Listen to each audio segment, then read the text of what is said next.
Swastiastu. Om Awingnamastu Namasida.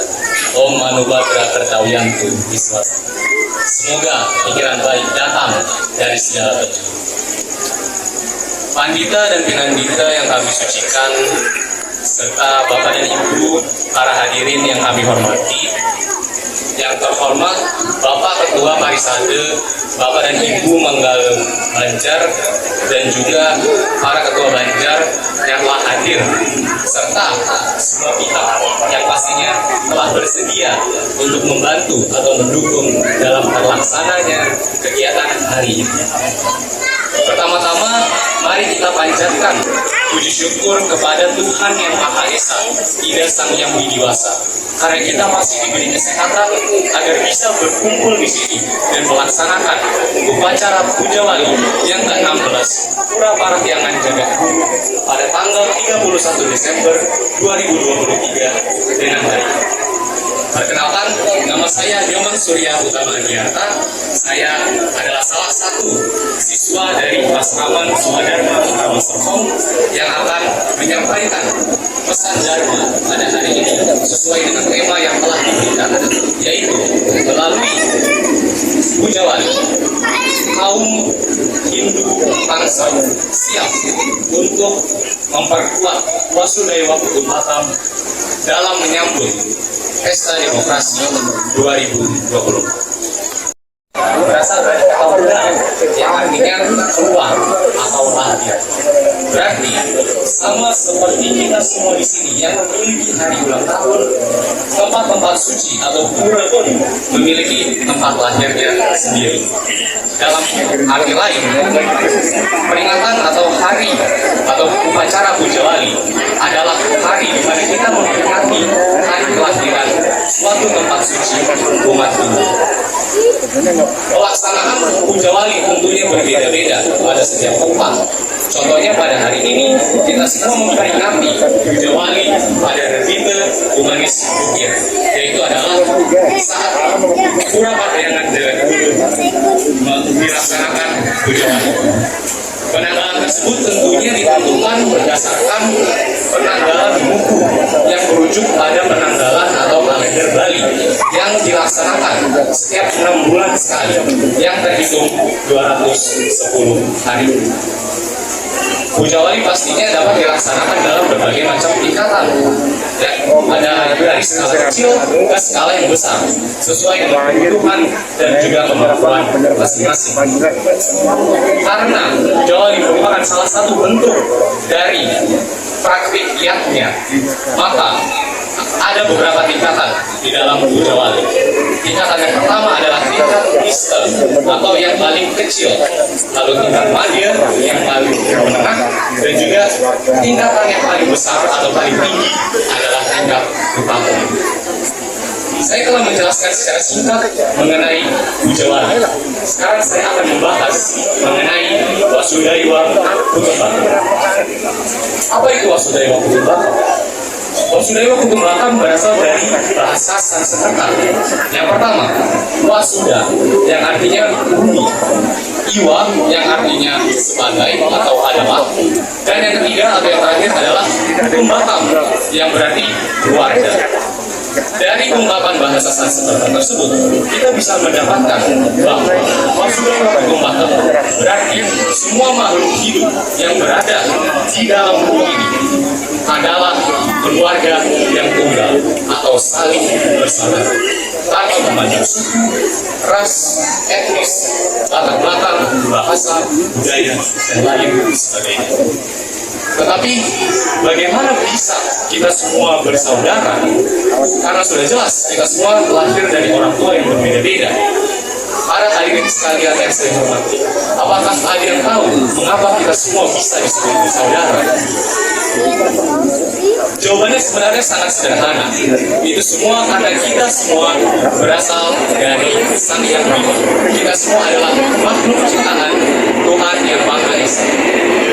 Pernyataan ini diperkuat oleh salah satu sloka yang ada di dalam Bhagavad Gita yang akan saya bacakan sekarang. Sarva yoni sukamteya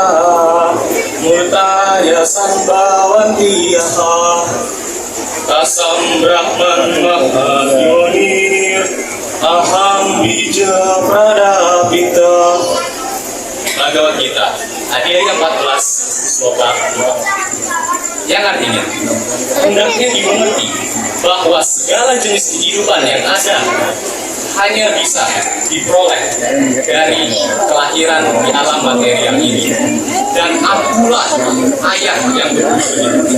Wahai putra putra, satu hal yang ingin saya titik beratkan dari sloka tersebut adalah aham bija prada. Akulah ayah yang memberi benih. Tuhan adalah ayah yang memberi benih bagi segala jenis kehidupan. Yang berarti Tuhan adalah ayah bagi semua makhluk hidup. Tidak hanya kepada manusia, tetapi juga kepada makhluk lain, seperti hewan dan tumbuhan. Tetapi mengapa Wasudaiwa Kutumbakam penting kita terapkan, atau bahkan mengapa Wasudaiwa Kutumbakam penting untuk kita pikirkan dan kita pelajari? Berdasarkan sloka tersebut diperkuat bahwa di dalam hidup ini kita tidak hidup sendirian, kita hidup berdampingan bersama sesama manusia yang lain dan juga dengan makhluk hidup lainnya juga. Hubungannya adalah bisa dijawab dengan contoh-contoh yang telah kita. Semisal dalam pelaksanaan upacara Pujawali hari ini, dalam mempersiapkannya, banyak dari kita yang telah melakukan karya atau bergotong royong, bekerja sama, saling membantu, dan berharap bahwa upacara atau kegiatan, jika kita melihat dari contoh tersebut, kita sudah tahu bahwa kita telah mempraktikkan rasa kekeluargaan. Atau misalnya kita tidak mau mengambil contoh yang terlalu jauh seperti di hari-hari kemarin, kita pun bisa mengambil contoh saat ini juga, di mana kita melakukan persembahyangan dengan tertib, saling menghargai dan tidak mengganggu orang lain. Karena kita tahu kita ingin persembahyangan yang dimiliki oleh manusia. Yang pertama adalah manusia harus menjaga dunia ini agar terlaksana sebagaimana mestinya, agar terlaksana sebagaimana kehendak sang yang dewasa. Yang kedua adalah manusia bisa membedakan antara yang baik dan yang buruk. Kita pun harus memanfaatkan kemampuan tersebut untuk selalu melakukan hal-hal yang benar.